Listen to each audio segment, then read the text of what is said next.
Sports talk conversations with a good laugh mixed in. This is the Sports Talk with Thetford and Ashby podcast from Double T 97.3, presented by Cantex Roofing and Construction. I'm Mike Hebert, owner of Cantex Roofing and Construction. Every day is game day, and we'll get it right when it comes to your roofing, construction, windows, and mirrors. Call Cantex Roofing and Construction today. Together, we are one serving you. Sure. All right, Coach, can you hear us? Yeah. Yep, I can hear you. All right, buddy. Thank you for doing this. This is so much better. Yeah. we had you on a little bit ago, but you didn't know you were on. No, I didn't. And I tried to call you, and you didn't answer because you got caller ID. I know it. Hey, buddy, how you doing today?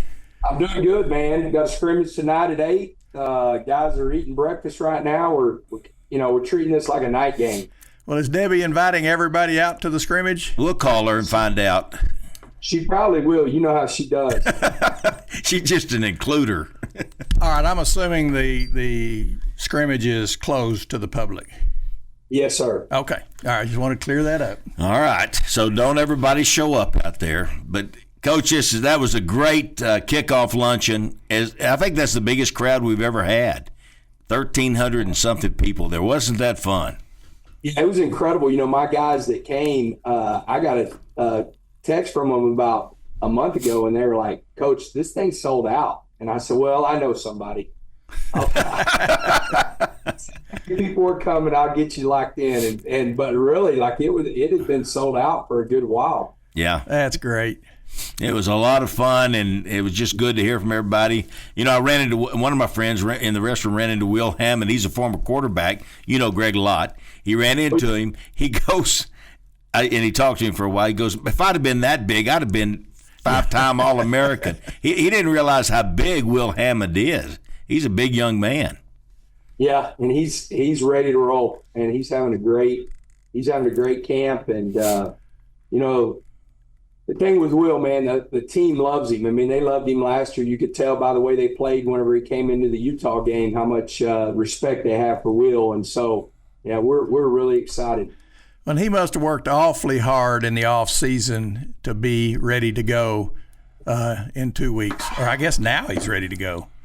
Yeah. You know, kind of like Will's an old soul, very, very mature, but he's also a cyborg. Like the dude, I haven't been around many kids his age coming into college. He's been like this since he's been at Texas Tech, to where he's very schedule oriented. He and our medical staff and really the main guy, Steve Lapso, who's one of our trainers, how much time they spent together. And Steve would, a lot of times he'll tell you, he would say, hey, man, we're done. We can't do any more today. And Will's pushing him going, no, I can do more. Yeah. You got to love a guy like that. Well, I talked to Shield Wood just briefly, but I didn't get a chance to tell him that a lot of people are saying our defense is going to be better. And I just thought, if I would settle for close to as good. Yeah. We were so great last year, but we got some guys, don't we, Coach, on defense? Yeah, you know, the production is going to look different. I mean, our goal always is to get 40-plus sacks and 30-plus turnovers. Last year we did. We had 41 sacks and 32 turnovers. I mean, I think the production is going to look different, but from the standpoint there's going to be more people making plays. The depth, I've never been around a team like this whenever you're talking about depth. I mean, we go 4 to 5 deep at defensive end. We go 7 deep at defensive tackle. Wow, we go 4 deep at linebacker.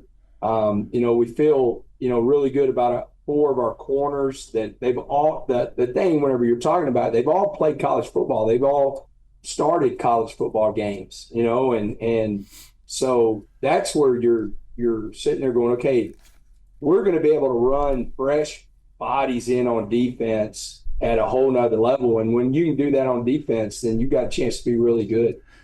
Well, there's a lot of problems there's a lot of programs that I would think would have a problem with having that kind of depth as far as keeping people happy, engaged and all. But I just, for some reason, I don't have that feeling with you that you've got this sort of ability to keep everybody pulling on the rope the same direction and And that's important when you're going to have that kind of depth, Coach. That's neat. Yeah, sometimes it's a lot easier on defense because, just by nature, those defensive linemen know they're going to be rotating. But you go on the other side of the ball, and Juice feels like he has 7 receivers that can play. And so that's always the one. Everybody wants a football, and there's only one football, and we happen to have 3 NFL running backs and 3 really good tight ends, and 2 of them, will be in the NFL next year. And so it's one of those deals of keeping those guys happy, but it's also they're buying into the way we're going to do it. Last year we weren't at the we weren't at the level to where we could rotate our receivers the way we wanted to, and this year I think those guys are going to buy in and be able to do it. Normally, with 2 weeks before the season, your team is set, but there's some legislation this week that some of these NFL guys are able to just come on back and join in. And are we set, or is there still room for a few more, or what's the story there? Because it's ever changing. Yeah, the scary thing is it's like yesterday. All that Colorado case. Everybody that was eligible in that Colorado case are now not eligible again. So you don't know. I mean, you take a chance if you bring somebody in. I mean, OU brought in a defensive tackle, and now he's ineligible. And so it's one of those deals. We are constantly looking how we can improve this roster, and we have the ability to bring some people in just with our numbers. But you got to, we're going through right now, and if we do, we got to check every box. Like, is this kid going to be eligible throughout the season? How long is that injunction, going to get to be appealed? Mm-hmm. Like, it's one of those deals. I mean, the NCAA won a big case yesterday in that Colorado case, and so now do they go after every other case? To try to do the exact same thing. So it's kind of every day is a new day whenever it comes to the NCAA. And the other thing that a judge says this, but the NCAA still has the ability to punish the coach because that wasn't their rule. We as coaches decided that, and now it is a rule, the ghost transfer, to where if a kid wasn't in the portal in January, then if you take a kid, the head coach is suspended for 6 games. And so we're still wondering if that rule is going to be enforced, and I don't have that answer, but I'm not going to get suspended for 6 games over a player as far as coming in that hadn't been here with us throughout the. You're not going to take a chance. And yeah. Coach, I know just listening to you talk, I'm just thinking, wouldn't it be nice just to know the rules? Let's get us a set of rules and let's go by them and get these judges and everybody else out of the NCAA business. It's got to be just crazy, so frustrating.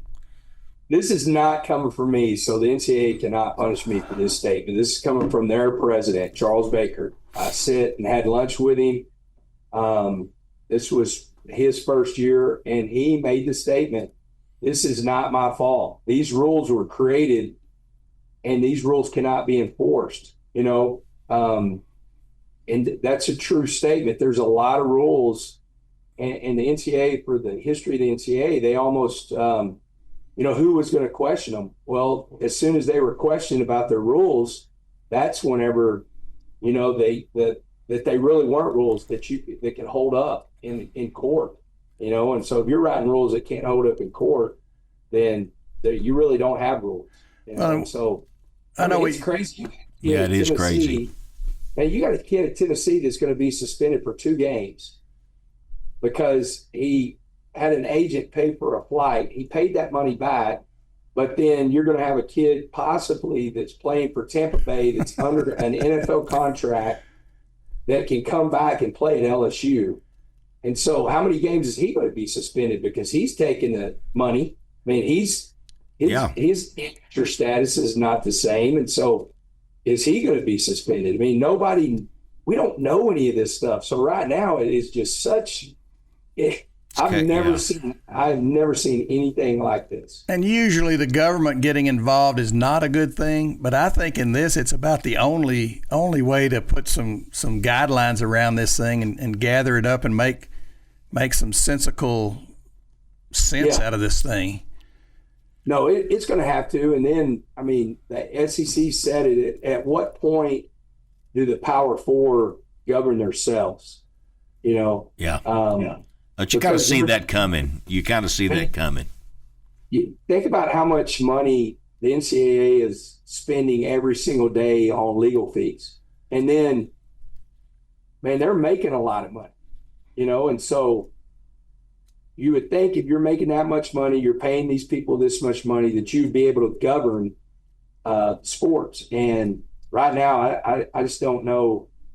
But in this world, I'm going to tell you right now, in this world, as far as Texas Tech, we're going to look at every possibility to make our team the best it can be to go win the Big 12 and win the national title. So whatever rules that everybody's playing by, we're going to play by the same rules. Well, here's something that every time you hear Texas Tech mentioned, you hear about the money and how we buy this and bought this. And I looked at a deal the other day. We're not even in the top 10 as far as people that are spending money. So everybody that can do it is doing it. But why they label us every time that we're the ones spending the money, I don't get it. And we're spending some, but we're not. We are newbies. But not like Texas. I think that's the problem. They've been doing it up forever, and they don't want us to be involved. Well, Texas and LSU, both of their rosters are over $50 million. Yeah. Right at $50 million and over. And so you look at that, like we're not in the 40s, and there's teams in the 40s. There were teams that didn't make the playoff teams that spent more than we did on our roster last year. Yeah. And so it's one of those deals. It's just, you know, we're the new guys on the block, and I think we're doing it at a really high level. And we're hitting on a lot of these players, and they're doing a great job, you know, right now in the NFL. And so there's a lot of jealousy, and they're like, how is, you know, Texas Tech doing this? Coach, do you need to go somewhere? I'm getting close because we got to walk through. But I can hang on for a little bit longer. Okay. We're going to go to a break. We don't have control over that. So you just get up and go whenever you need to go. Yeah, whenever you need to go, you're good with us, buddy. Okay. I got another segment on. Oh, perfect. Good. That's Super. Perfect. All right, we'll be right back with Coach McGuire. Stay right where you are, Coach. Sports talk conversations with a good laugh mixed in. This is the Sports Talk with Thetford and Ashby podcast from Double T 97.3, presented by Cantex Roofing and Construction. If Fuddruckers Cafe Venture and Mickey, of course, every year he does the kickoff luncheon, and it's so quick how they do it, and it's delicious. They have barbecue, and Mickey Rogers does a great job. But Fuddruckers is there every day. You can go and eat a great hamburger or other things on the menu. The salads are great. World's best. 66th and Milwaukee is where you'll find Fuddruckers, so go see them. And quarter four, I love quarter four. And you need it's just everything. I mean, it's got fashion. It's got lots of tech stuff. You need to be getting geared up with your tech gear. I'm telling you. So go to quarter four. Well, next week we will be sporting our brand new T&A caps from quarter four. Yeah, we got a double T on them now. Yeah, put a double T on them. We're excited.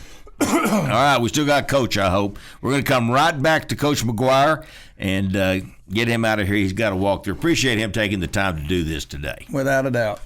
We now return to Sports Talk with Thetford and Ashby on Double T 97.3. All right, welcome back. David Thetford, Gary Ashby, and Coach Joey McGuire. Coach, thank you for taking the time to do this today. I know that you're busy, and we appreciate you. I was going to, before I forget it, some of the guys were talking at lunch this week. They were talking about Stone Harrington. They said he kicked a 63-yard field goal, and the guys I was with, they said it could have been good from 70. He's a senior. And he is a great kicker. Yeah, it was actually 64. 64, sorry. I got a great story about Stone. I'll try to make it quick, but you know, we're sitting here talking about how much college football's changed. Whenever he first 5 years ago, you could only bring 105 players into camp. They've changed that rule now, but you could only bring 105, and then you brought the rest of your team in, you know, the first day of school. And he wasn't in my 105, and he thought I was going to cut him. And I was like, stop, man, I'm not cutting you. I just can't bring you in. And I said, if somebody gets banged up or anything like that, I can bring you in. So I was on the phone with my father-in-law, my mother-in-law, and Debbie, and I was telling, they were asking me about football, and Stone Arrington's my mother-in-law's favorite player. And I told her that story, and she goes, Joe, you better not cut. I'm not cutting anybody. So I always tell Stone, you're going to kick in the NFL, and it's all because Lee Neat. It's going to be because of Mimi. That's the reason you're still on this team. Because you're her favorite player. Well, thanks, Mimi. Yep, no doubt. He's something else. Everybody's excited about him, and that's such a tool, Coach. Such a weapon. I'll tell you, nobody's, the one, or, there's some guys, and it's just because people don't know yet. But like, we have a chance to have a really Will Carroll. Our specialists are really, really good. Will Carroll, our punter, nobody wants to see him other than holding for extra points. Besides his mama. Yeah. Nobody wants to see the punter, but he's a legit punter. We have a weapon in our punter, and we have a weapon in our kicker. Well, it sounds like if we cross midfield, we're not going to be needing our punter. No. Okay. Isn't that something, Coach? It's crazy how far they're kicking nowadays. Yeah, I don't get it. It is. And, of course, our running back room, I've been telling everybody, and I know you'll appreciate me doing this, that we got the best running back room in the nation. We got 3 guys that can all go. Yeah, and it's fun to see Quentin really get his legs back underneath him. He's getting in game shape. He's probably had his best week this last week, and so you put all 3 of those guys together. That's the thing, the depth, because Jacoby, we call it the Joker package, or the Joker position. He's doing a lot of stuff in the slot, or he'll be in 2 back and we'll motion him out. And so we're fortunate to have a guy like that can do so much. And then them being healthy, we didn't get to use Jacoby in kickoff return until mid-season. And the first one that he touched, he took it to the house against Oklahoma State. That was his first return of the year. And so them being healthy helps us on special teams tremendously. Yeah. Well, before the break, you talked about your defense and how great they were, and I always say, well, that's big talk. But last night on CBS, what is it called, Game Day or whatever it is, they put the 10 best defenses in the country. And a lot of times it's real hard for these people to give Tech their proper respect, the respect we've earned. But last night, top 10 defenses in the country, and there's Texas Tech right up there. So anyway, talk a little bit more about the defense. Yeah, it's exciting. I mean, we lose David Bailey and Romello Height. Both those guys are probably going to be starting in the NFL. We brought in Adam Trick and Trey White. They'll be on NFL teams next year. They're both got draft grades, and they play it. They have high motors. They play really hard. And then you lose Jacob Rodriguez, but you bring in Austin Romaine. He's undefeated in this stadium because his freshman year they beat us in Oregon State. Let's keep it going. Yeah, we're gonna make sure he is. So you bring in a guy like that's a vet, and he brings something else to the table. Jacob was great in pass coverage, and he was really good knocking the ball out. Austin has a knack to rush the quarterback, and so you'll see our linebackers, especially Austin and Corey Platt, we'll blitz them a little bit more than what we did last year with the guys that we had. And so excited about those guys.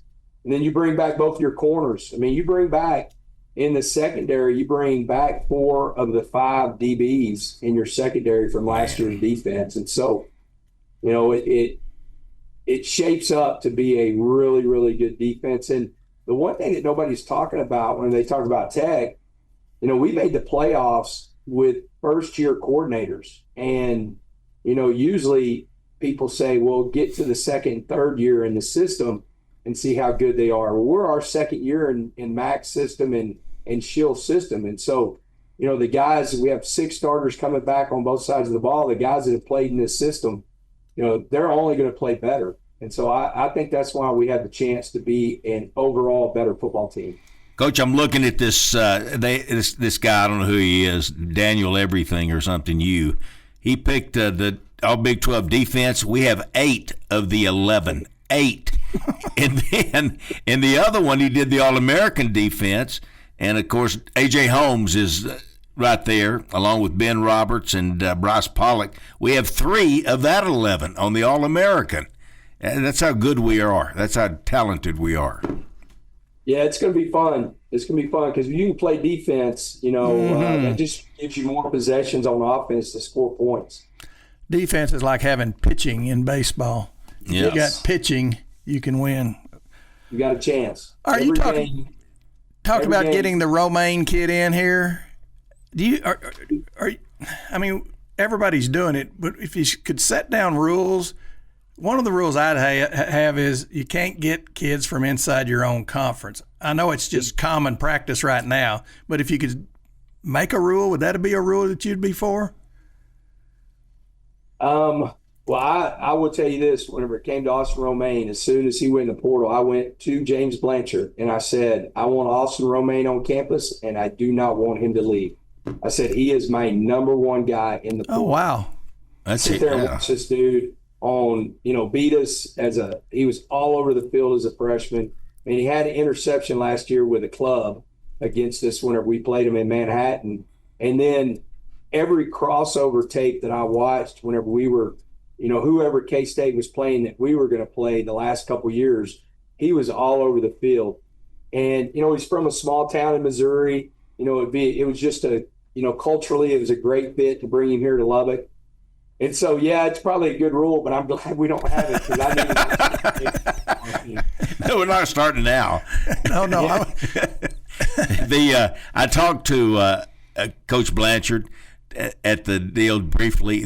I see how he gets people, Coach. That guy's full of personality, and he's just so fired up about it. He's the general manager. I didn't know there was such a position, but he's the general manager for Tech football, and that guy has been – what an asset he has been, Coach.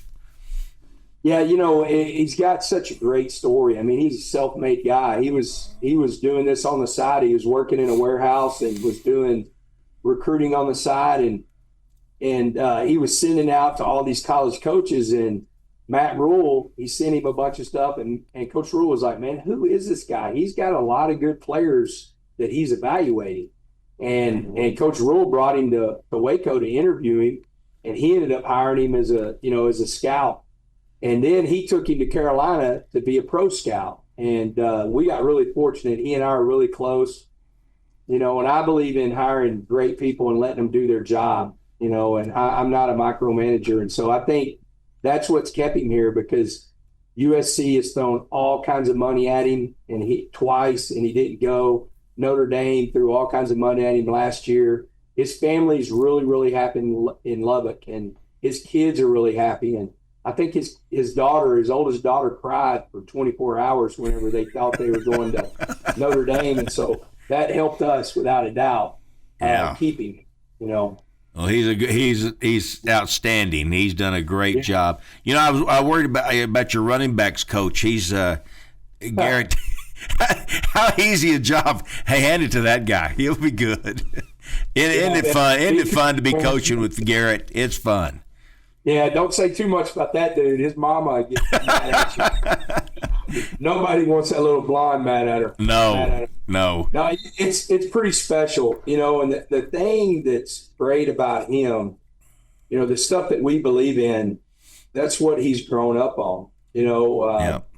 It may be in different words, but it's the exact same thing that we were talking about in 2003 whenever I was at Cedar Hill. And so if I deviate from anything that what we believe, he's going to call me on it. He's going to do it the right way. He's going to do it behind closed doors, but he's definitely not afraid to come in here and say, "Hey, this is not who we are," and so that always keeps me in check. That's really good. There's going to be a great part in episode 2 where me and him really get into it, and so at practice, so it's going to be funny for our fans, and But it's good, you know. I mean, we talk about it all the time. It's just not the players where we talk about iron sharpens irons. It's the coaches too, you know, challenging each other to be better. Because the one thing about this staff, we're all about winning. Like, the ego does not come into this building. It's all about, you know, how can we win football games. All right, episode 2, you get into it with your son. Which side does mom come down on? Oh, mom comes down on his side. Okay. All right. It's not even a question. Well, we had him and his girlfriend at the time. Has he since gotten married? They're married, and they Okay. got a little girl on the way. I'm going to be a granddad. They were both on the show one day, and I just had a sense that thing might just work out. Yeah.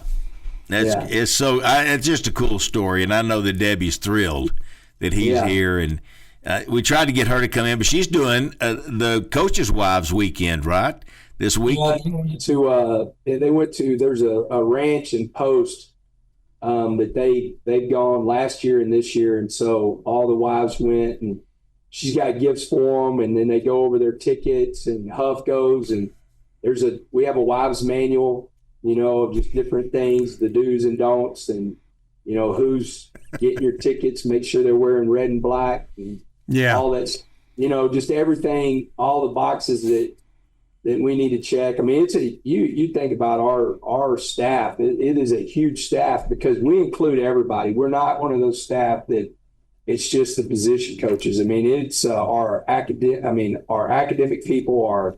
If you're a part of our players' lives and you're a part of this, that's cool. Wives Weekend and this family that we've created. So our equipment staff, athletic trainers, dietitians, strength staff, and then the coaches, you know, they're all a part of it.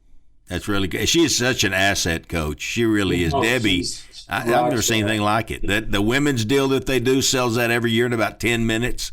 It's just everything she touches it. I know she's an asset to you too. Yes, sir.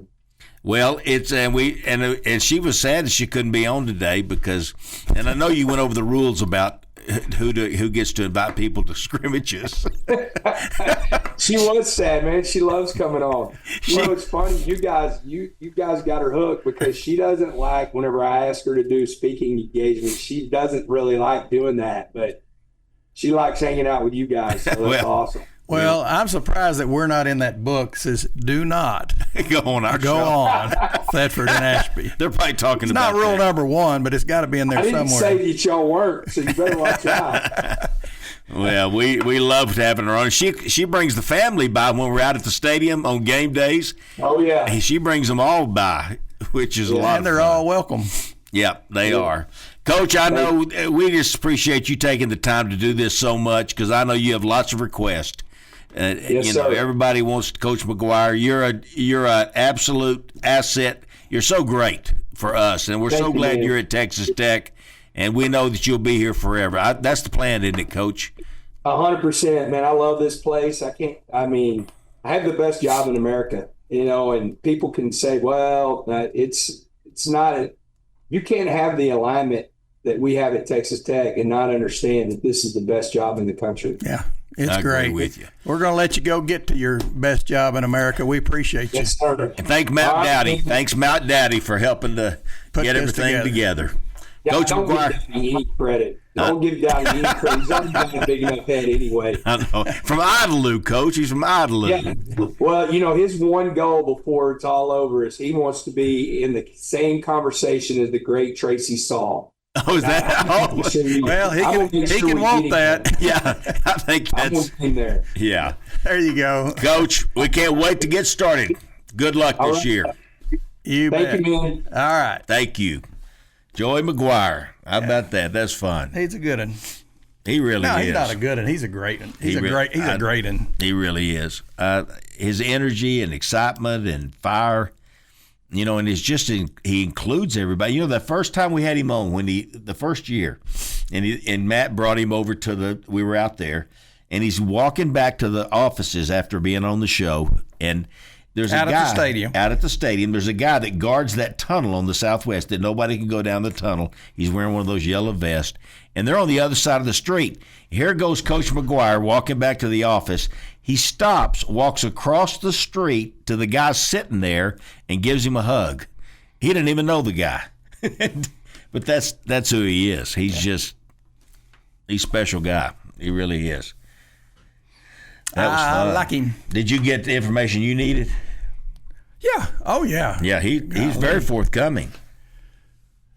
I've got a good story about when he said part of that manual is if you're going to give your tickets to somebody, Yeah. make sure they wear red and black. Yeah. So unless I forget, and I very well might, I'll tell a good story about that when we come back out of the break about being at Kansas State.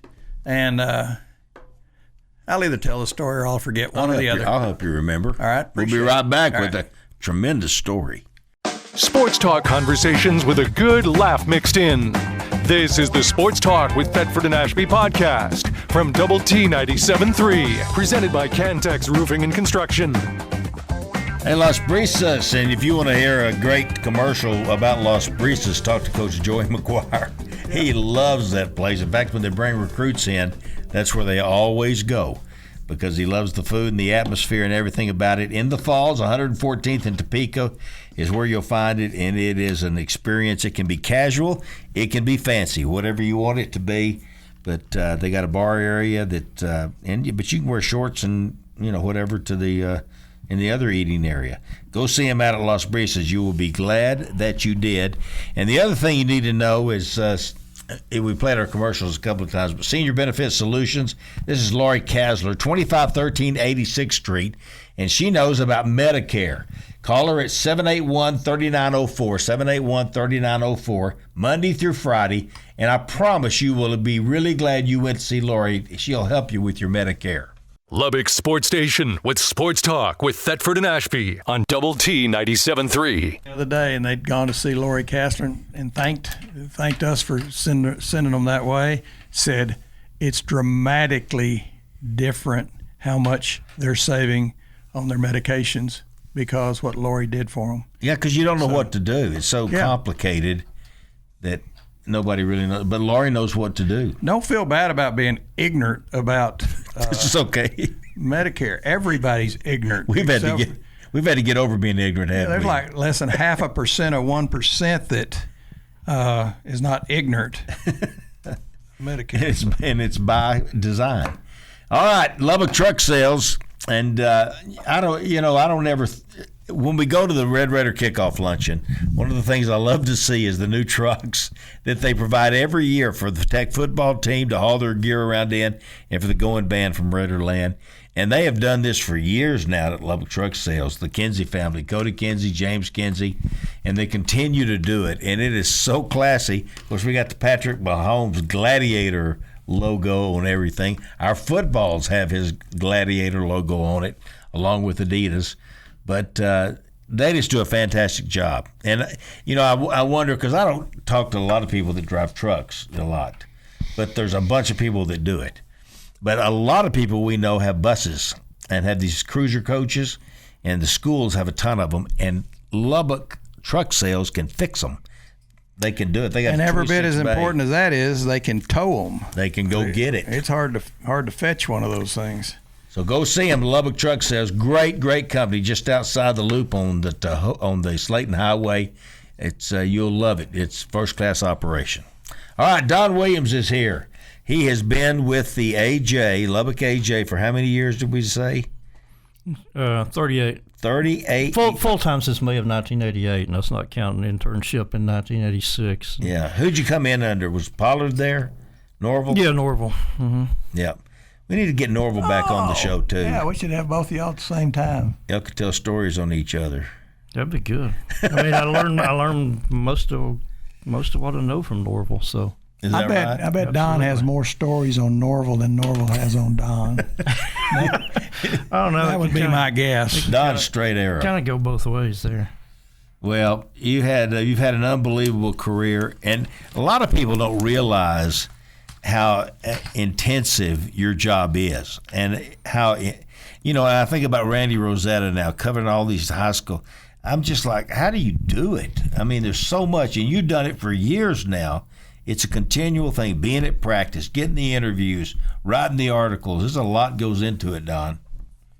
Yeah. Did you know it? Believe me, yes, sir. Especially now because, the job kind of with us, it's kind of, it revolves around school year sports, obviously. So in the summer, you finally actually get to take a little bit of time off and rest and recuperate. But now that we're into it, it's going to be it's nonstop until, in some of our cases, like Nathan, till the end of the Women's College World Series. Yeah. Nathan which is in June. So. How many sports writers are there now? We have 4. We have 4 people in sports at the AJ. Yeah. Nathan Geese. I call him Geese. He doesn't put in like that. And who are the other 2? Steven Garcia. And, I see him a lot. And Carl Silva. Okay. Yeah, Carl. I see all those guys. Give us a typical, during football season, what's a typical Don Williams day? During football season, you have the press conference on Monday. Then we do quite a bit of writing off of that. Usually, the way Tech does it, they have player interviews on Tuesday, and so more writing off of that. Then you try to have a good meaty story Wednesday, Thursday. Mix a column or 2 in, and game day on Friday. Game day. Do you go to practice Saturday? Don't you go to practice? Used to, but the way things are in college athletics now, everything's shut down. Secret, yeah. As y'all indicated, earlier today, the scrimmage is closed. Yeah. And then when Spike Dykes was here, and it was true before then.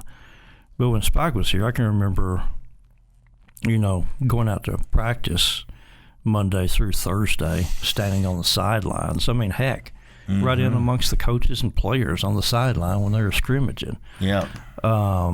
And could be there the entire practice.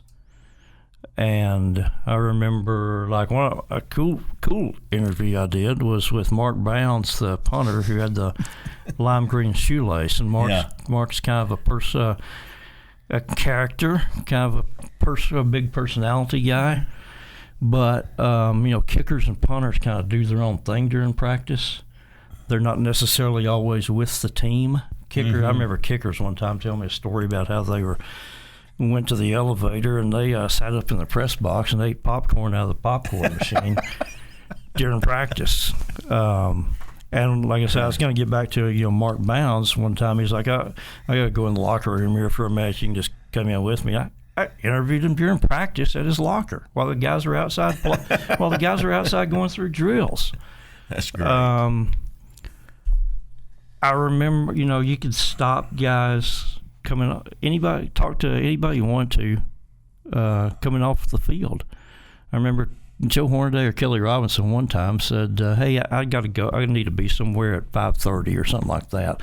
Do you mind? Is it okay if I just leave? And I'm like, sure. Because like I say, I could stop any player, any coach I wanted to. Just talk to them, interview them. After, when they were done with practice, Monday through Thursday.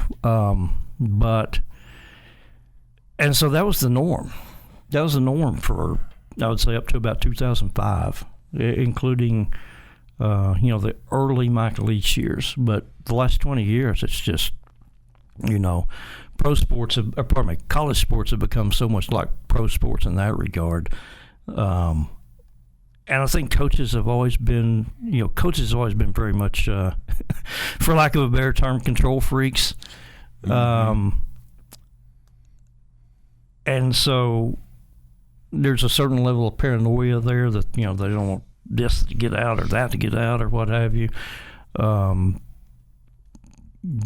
like I say, today, we won't see one snap of practice. I mean, the last practice that had any media viewing period was just a few days ago this week.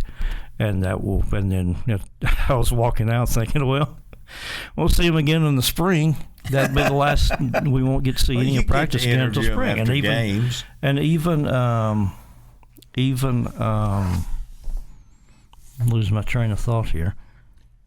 But All right, even now I remember what I was going to say. Yeah. Even the portion of practice that you get to see now. Again, now keep in mind, like I say, we used to watch the entire practice. Yeah. Including the scrimmage, 11-on-11 scrimmage, start to finish, and even now, the only portion of practice you get to see is about 20 or 30 minutes, and that's generally toward the beginning. Stretching. So you're not really seeing. You're not, and I see people making a lot of big observations about how guys look in fall camp and whatnot, but we're not seeing the important stuff where you can make that many judgments. And like I say, it's not really an indictment of Joey McGuire because this is how it is everywhere. Yeah. That's the way they do it now. But it wasn't about the time Leach came that they changed, because I remember Rodney saying he had to, he couldn't even get into certain things at a certain time, and he was a big part of the athletics department. Well, he could today with McGuire. Joey is good with former players, and he's very open. And so you ought to be, if you're a former player, so you could get in there and write a story. Maybe you ought to sign up. Yeah, I think you still got some eligibility, don't you? All 4 years. I guess 5 now. Yeah, 5. However many you want, Don. Gary's still got a year or two now. Yeah. If Tadlock needs left hand hitting first base. I asked Gary a minute ago, because Kelly Robinson put it on, I saw it on Facebook, if you could bring back any Texas Tech former player, any player, and he'd be, as he was in college, be ready to play, who would you bring back to make it be a part of this team? Does it have to be football? Yeah. Just football have one for more it. year. Well, I heard you driving in. I think Kelly has the answer that I was saying. That's a good answer. Rivera. Yeah. Guy, he was so good. I would hate to have been a quarterback with him chasing me. I would like to think of the position that we're the weakest at right now, and I don't know what that would be. Well, I thought of that, and obviously since you're one of the few positions on defense where you don't have a returning starter or upperclassman is safety, and so you could have your pick of, I'd say, Ted Watts, who's probably as good an all-around safety as they had in terms of guy who had speed and could really played hit. With a broken jaw. Played with a broken jaw against SMU. I wasn't making that up. Denton Fox. He was more of a cornerback. Yeah, but Ted Watts or what about Tracy Curtis? Saul. We were talking Curtis Jordan. We're going to have Curtis on the show What here in a about week Tracy or two. Saul? I mean, if you had, we talked about. I'd have Tracy. We talked about how hard it is to replicate the number of turnovers that this team had last year. Well, Tracy was obviously a turnover machine. Yes, he was. And of course you'd say Zach Thomas, but we got great linebackers. But you can't. It's always nice to know the play they're running before they run it. And Zach always knew the play they were. It was the craziest how he read the offense. He was Zach. Zach. I remember some of the stuff he said. One of the things that was interesting to me is he said walkthroughs to him were as important as practice. And Zach, for his physical limitations, he wasn't obviously the tallest or the biggest guy. I mean, Zach was listed about 230, but I tell you, during the season, I think his weight would drop below 220. I was going to say, though, for his physical limitations, Zach was a case study in the work that you did from preparation from Monday through Friday. The work that you did put in from Monday through Friday, not just on the field but off the field, was essential. Maybe the best ever. Because people talk about this concept of just get great players and line them up and sick them and tell them just go to the football. And Zach Thomas would say otherwise, because he would say that it was all about his ability to study film and know what was coming. And that's what guys who played against him would say, was that Zach would recognize from down and distance formation of an offense. He would recognize what was coming and be calling our signals from his films, based on his film study, because he could tell what was coming. He could look at the lineman's hands and see how they had their hands on the ground. He knew whether it was running right or left or. Well, I remember, smart. and that's not that wasn't necessarily exclusive to Zach. I remember at New Mexico, I forget what year it was, Tech had a goal line stand to hold off New Mexico by a touchdown, and Charles Perry, a defensive tackle, made the play on whatever running play it was. And I remember Charles saying the same thing, that I could tell he was, I don't remember, sitting light or sitting heavy or whatever, just based on how his hand was on the ground. He could sense that either a run play was coming or a pass. All right, I'm changing my answer. I'm going with Rodney Allison, because Rodney still listens to the show in Hawaii. He's a friend, and I would like to see Rodney play again. I didn't pay near enough attention when Rodney was here, but I was out there. Rodney, other than just being a great quarterback, he was a winner. He was a competitor, and you don't ever go wrong. You get you a winner and a competitor on your team, and Rodney, one of the best ever here at Texas Tech. He was absolutely great. Yeah, about 10 years ago when Tech was playing his 1,000th game, we did like the all-time Tech team, and I had, picked them 3 deep at each position. I think a quarterback, I put Graham Harrell first, and then I think Rodney second and Joe Barnes third. Well, the only one you'd hear from out of that bunch is probably Joe Barnes. He might say, "Hey, come on now." No, Rodney would just take it in stride. And Jimmy Carmichael would tell you, and I was better than Joe Barnes. Well, Jimmy was that. I see people talk about the highest-ranked recruits in Tech football history. Yeah. So guys here, Jimmy Carmichael may be the highest-ranked football recruit in Tech history. Yeah. He was. Everybody was after him. Yeah. Texas. He was the number one player in Texas. Yeah, he was. And they got Bart Starr to try to get him to go to Alabama. They tried really hard to get him to go to Alabama, and he didn't want to go. But all right, we've had some great ones. Don, get your opinion of this NIL crap that's going on. What is your thoughts on that? You understand it all. It's changes. Well, I tell you what, the court cases is the part that's been hard for me to wrap my head around. Yeah. But NIL, I think, is something that needed to happen long ago, because the players are the reason why 60,000 people or whatever in the stands in Lubbock on Saturday, and that's why 100,000 people are in stadiums at the Horseshoe and the stadiums in the SEC or whatever. So that was players' ability to monetize their take advantage of their market was something they were denied for a long time, and that needed to happen. I remember writing about that when I was at Tech, when I was 22, 23 years old. I can't believe that took another 40 years for it to finally come to fruition. Well, the Supreme Court had to get involved. Yeah. Well, but the thing about it is, athletic departments made so much money that it's like, okay, what do we do with it? Let's build these huge facilities that are better than NFL teams' facilities. Yeah. And just hire more and more and more staff. I mean, you look in Texas Tech. Texas Tech media guys used to list the entire athletic department directory, and it fit on one page. And I counted it, and this is during. That's a good point, Don. And there were like 69 people, and I'm talking like 70s, maybe as late as early 80s, and now Tech employs 250 employees, four times that much in athletics. It's unbelievable. Just the coaches everywhere. All right, Don Williams is here, and I guess we're going to maybe have Tom Stone on at some point. It all depends on workout. Sports talk conversations with a good laugh mixed in. This is the Sports Talk with Thetford and Ashby podcast from Double T 97.3, presented by Cantex Roofing and Construction.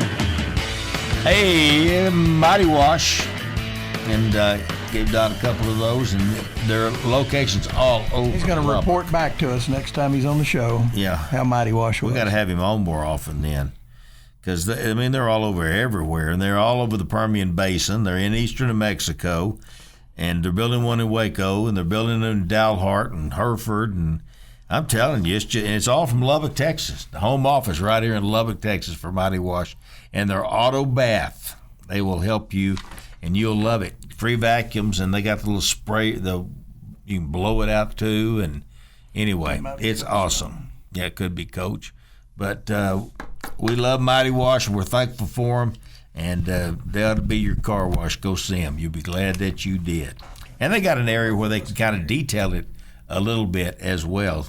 If you go to little bit extra, but they really clean it up nice. We now return to Sports Talk with Thetford and Ashby on Double T 97.3. Well, welcome back. We got Don Williams here, and we got Coach Tom Stone here with us. I think, Coach, welcome to the show. Good to be on. Sorry for the delay, gentlemen. Well, that's no problem. You got stuff going on. Everything all right at workout? Everything was great. Yeah, I just feel bad getting in the way of the esteemed journalist who's sitting there with you guys today. Well, Don will have some hard-hitting questions for you. Hey, I told Ashby, I mean, goodness gracious, you get Joey McGuire and Tom Stone, the two biggest sports personalities in town. And Don Williams. What do you need me for? Well, I think you speak for yourself, so I think we need you all the time. And you've been here longer than I have. Hey, I think you should be a permanent part of the Red Raider Club kickoff luncheon. So, and every year that you're not there, the program's not quite as good. You were there, weren't you, Coach? Were you there? I was. It is a huge letdown, isn't it? Yeah, really. Yeah, I mean, but you're not on stage with a microphone. That's where you need to be. I understand. Look, I've been pushed aside. You know, you got to remember too. In the early days, it was Leach telling the same jokes every time, which I laughed at every time. Yeah. And then Cliff was really good for a while, but I was always partnering with those guys. But now you got Joey, you got McCaslin, Kirby's a heck of a speaker, so I've kind of been pushed to the side. But if you want to write an entire article about that next year or a year from now and kind of get a fan page going, where is Tom Stone? Well, you remember I did that one time. I don't know, 6, 8, 10 years or so ago.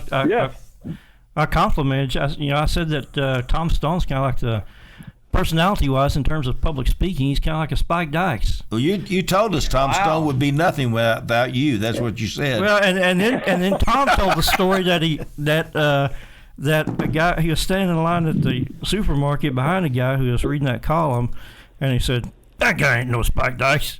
that did happen. Yeah. Is that a true story? True. Yeah, and that's not only a true story, that is also a true statement. I am no Spike Dykes. Well, you're special to us, I can tell you that. And I do. You always did a great job at the kickoff luncheon, but it has changed. Now we got videos and all this stuff playing. It's really something. But it's special. And 1,340 people. That was a pretty awesome crowd. Oh, my gosh. Oh, without a doubt. Well, we wanted to have you on while you're still undefeated. And how was the Hawaii trip? I think overall it was great right up until the time the first tropical storm in 25 years hit Honolulu. And y'all were amongst it.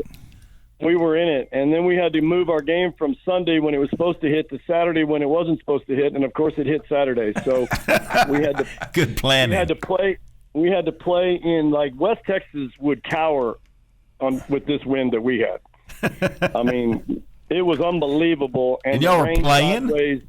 Yeah, we played. We went all that way and spent all that money, and we're like, we got to play. Seattle's a good team. They're a good RPI game. Turns out nobody was really going to score. We could probably still be playing. It'd be 0-0. It was just really tough sledding. But both teams agreed to get the game in, and, you know, we did show a lot of toughness, a lot of grit, a lot of good goalkeeping, defending. But we got something out of it, and in the early going, that's important. You got to keep growing, man. Well, was the wind blowing right to left, left to right, or straight across the field? Because that, to me, make a huge difference in soccer. Well, I swear they had the wind both halves. That's how it felt. It was going that way, and then I came out, and I'm like, is the wind going the other way now? It was swirling is what it was doing. Okay. Yeah, they always say take the wind when you get a chance because it may switch. It's true. It's true. Well, it's a hurricane. Did it just blow through and then everything was fine? Because y'all didn't have any travel problems, did you? We did not have any travel. We didn't leave till the next night, and we had a smooth trip back. But overall, families were there. Kids enjoyed it. Got a win and a draw, and came back. You know, it's definitely not an every year thing because you really got to recover. The time change coming back is way worse than the one going. So we had to. That's why we didn't play Thursday. We're playing Sunday night. So that's what's going on there. Oh, there you go. Sunday nights, you got Boise State coming up. Sunday night at 7, Boise State. They're conference champs. They're like 16-1-1 in non-conference games, the last 18. Whoa. And we've got a really good record at home, and so something's got to give in this game. They're good. I mean, they beat Power 4 teams all the time. That's one thing that people miss about women's college soccer and on the men's side is that you don't have to be in these four conferences to be a contender. I mean, Santa Clara's won national titles. Portland's won national titles. Pepperdine's one of the best teams in the country every year. Memphis is an amazing team. So you can win in our sport, and you don't have to be one of us four. Now, the four have the most resources, the most revenue share, the most NIL opportunities. So that could start to tilt away from those guys, but early in the process, they're still as competitive as ever, and Boise State's legit. And you got Pepperdine right after them. Am I right on that? Yeah. Yeah, it's been getting easier. You know, ever since we did the World Cup, you guys start doing your homework on soccer. I really appreciate that. You actually looked up our schedule. We're quite knowledgeable. Yeah, we are. Yeah, you are. Hey, you brought up NIL. Are we competitive NIL-wise? We as in soccer or tech overall? No, we as in soccer. Yeah, because we all know basketball and football are extremely competitive Right. in that world. And baseball's headed that way. They are. And the rest of it is just the Olympic sport dollars. And what's been positive for us is, and it's, I think, something people don't understand. If you're in a big college town that has a lot of businesses and the whole town's about you, and you're not, 30,000 people, you're almost 300, you have a ton of interest that LA doesn't have, Dallas doesn't have, Chicago doesn't have. Now, they all have interest in football and basketball, but it's hard to nuzzle in there if you're women's tennis, soccer, volleyball, softball. But in a college town as big as ours, it's been great. And our group that's cultivating that, and the Red Raider Club and the whole NIL group, Ryan and Andrea, I mean, they're killing it. So, yes, deals are happening, and they're not at the level that you see football and basketball, but that's okay. We've never had it before. So the girls are really appreciative, and, the gratitude around our team is really high when it comes to those opportunities when they come to them. I don't remember this off the top of my head, but in terms of scholarship numbers, the non-revenue sports were given about an additional, collectively, about 82 more scholarships for this coming year. I don't remember off the top of my head. Did you got an increase from that too? Did you not? We did. Yeah, we did. We went from 14 to 18, and we have a revenue share bucket, and so that puts us in a better spot than most teams in the country. Now, there's a group of us that are in that thing, but there's not 50 of us. I mean, there's probably 20 to 30 that have rev share and more scholarships. Now, the SEC they just went all full scholarships, so 28 full rides. But you don't need 28 full scholarships here to build a great roster. And the biggest reason is we just keep getting these great students, and they're getting a lot of academic money. And when you partner academic money with our it makes our scholarships go a lot longer. So our 18 feels like 23, 24, 25. That's good. And so in terms of you're able to helps you build a little more roster depth then too. It does. How many on a soccer team total? We're only allowed 28. Okay. Used to be unlimited. So, like, New Mexico would have, like, the Red Army. They'd have, like, 40 players. I don't know how she kept all those girls happy. I don't know how she did you scrimmage them and beat them 4-1? Yes, sir.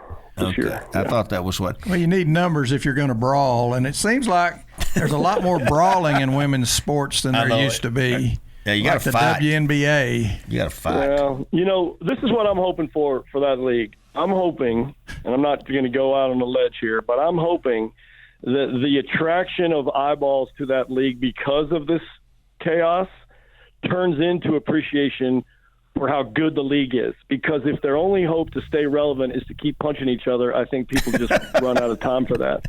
I think people go, yeah, I've seen it before. Now you're just a Desperate Housewives show of all fake drama. I think the basketball is insanely good.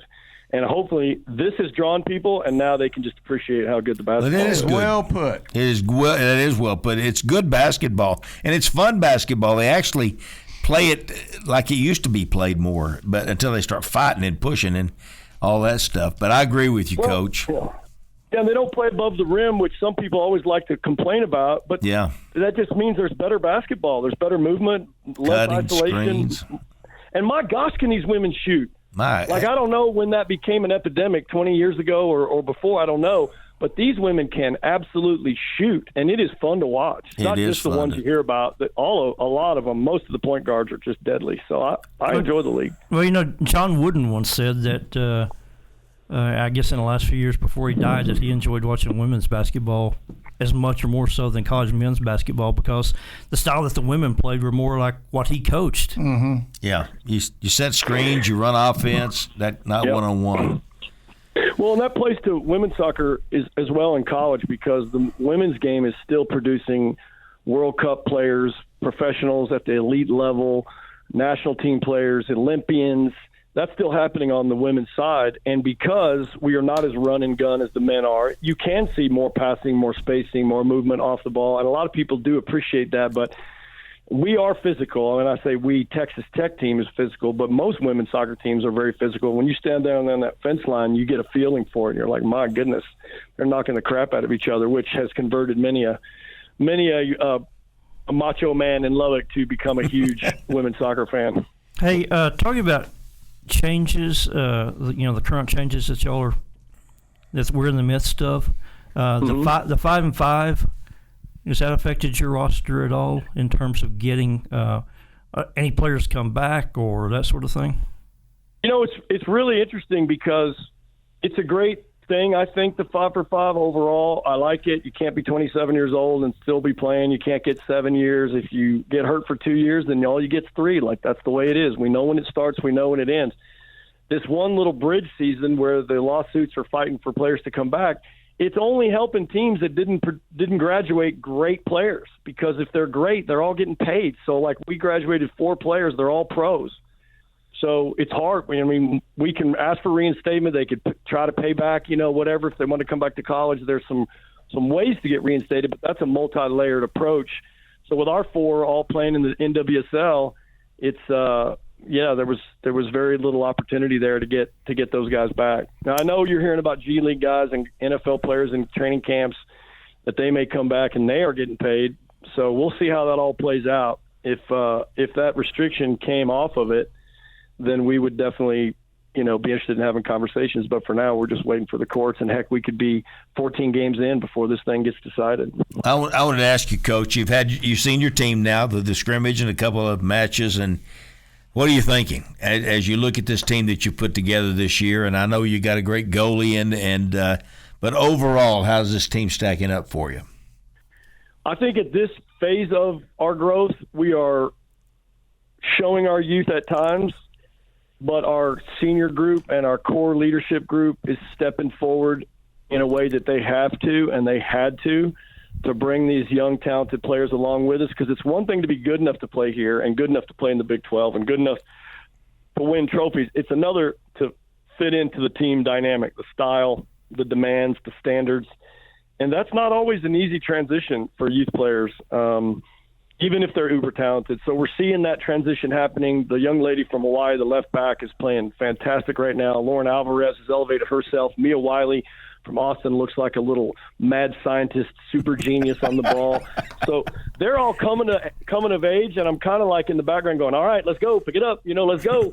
But you got to be patient, and you got to have a sense of urgency, hey, all Coach, rolled into one emotion. We've got just 30 seconds left with you, so if you've got something really important to say, I'd say it. Yeah, just come on out Sunday night, 7 o'clock. That's our opening game.